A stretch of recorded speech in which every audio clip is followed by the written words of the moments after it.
ओम शांति। बहुत लोग कहते हैं ना कि कर्म ही धर्म है और जैसा कर्म करोगे वैसा फल मिलेगा, और कर्म करो फल की इच्छा नहीं रखो। ये सब हम सुनते आए हैं। तो कर्म ही धर्म है अगर ये कहेंगे तो कर्म तो किया जाता है ना। तो कर्म कौन करता है? शरीर और मन ये कर्म करते है ना। तो मन जो है वो इंद्रियों के द्वारा बना हुआ है। इंद्रियां जो देख रही हैं, जो सुन रही हैं, जो समझ रही है, वही कर्म में ला रही है ना। पहले विचार बनते हैं, फिर वो कर्म में आते हैं। तो कर्म करने वाला तो मन है। तो मन जो है वो इंद्रियों को भोगने वाला है। तो जो भोग करने वाला है, जो भोगता है किसी चीज को, तो वो धार्मिक कैसे हो सकता है? तो मन ही कर्म कर रहा है, माने जो भोगी है, जो भोग कर रहा है, वही कर्म कर रहा है। तो फिर वो धार्मिक कैसे हो सकता है? क्योंकि धर्म जो है वो तो बहुत ही प्योर, परम पवित्र होता है। क्योंकि धर्म माने ही सत्य, ईश्वर का जो नियम है, ईश्वर की जो श्रीमत है, वही धर्म है। तो वो तो प्योर है। तो फिर कर्म करने वाला ये मन जो है, उसके द्वारा जो कर्म हो रहा है वो धर्म कैसे हो जाएगा?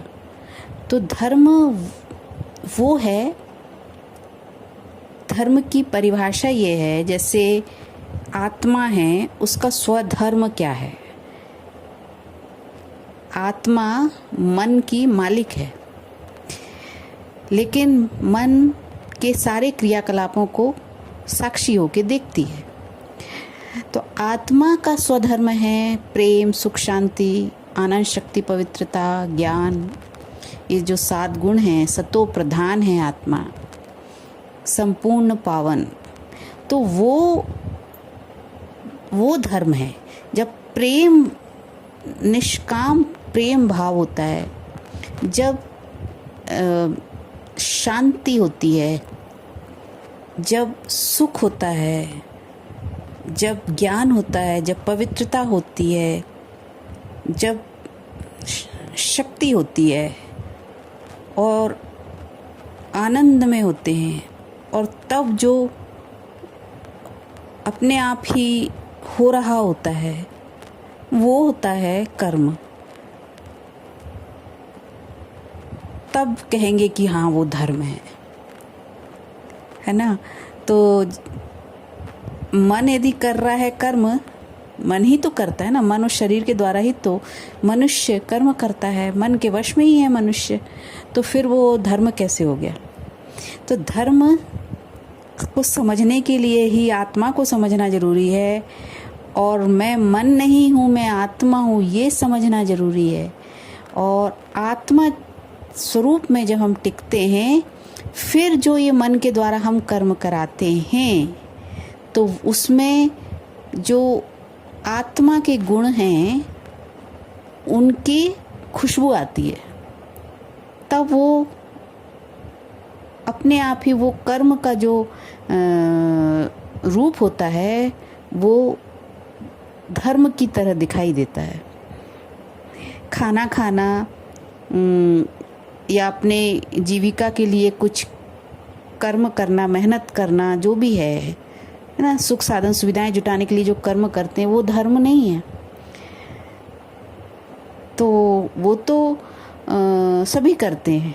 एक पक्षी है, वो भी अपना घोंसला बना रही है, और सब अपना कर रहे हैं कर्म। तो कर्म तो प्रकृति का नेचुरल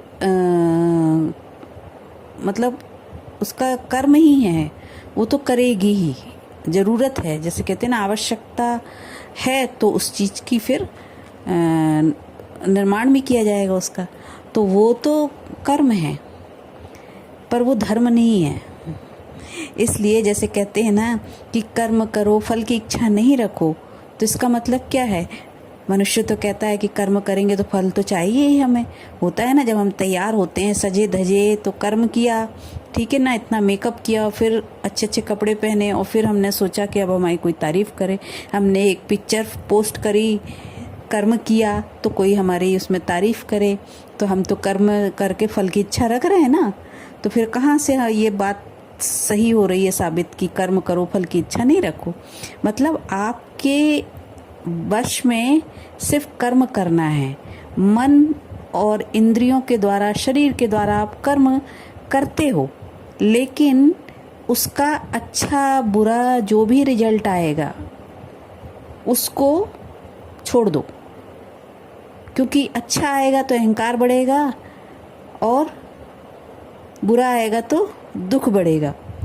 तो इसलिए इसको फिर साक्षी होके देखो। माने फिर साक्षी होके कौन देखता है? मैं आत्मा साक्षी होके देखती हूँ। तो जब मैं आत्मा हूँ ये मानूंगी, तब मैं इसको साक्षी होके देखूंगी। तो ये मेरा धर्म है, जब मैं इसको साक्षी होके देख रही हूँ और अपने आनंद और शांत स्वरूप स्टेज में रह हूँ और फिर ये सब कुछ देख रही हूँ, वो धर्म है। ओम शांति।